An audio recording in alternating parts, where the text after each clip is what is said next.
tayo magkaroon ng mapayapang buhay, magkaroon ng mapayapang 2025. Hindi ito hulog ng langit, hindi lang ito bigay ng Diyos. Ito ay daan. At bawat hagban na ilagay ko sa daan ng kapayapaan, unti-unti naging mapayapa ang buhay ko.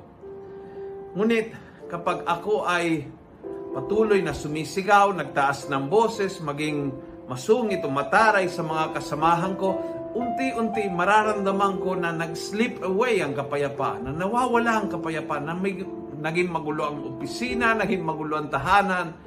And no wonder why. It's not na ayaw ng Diyos.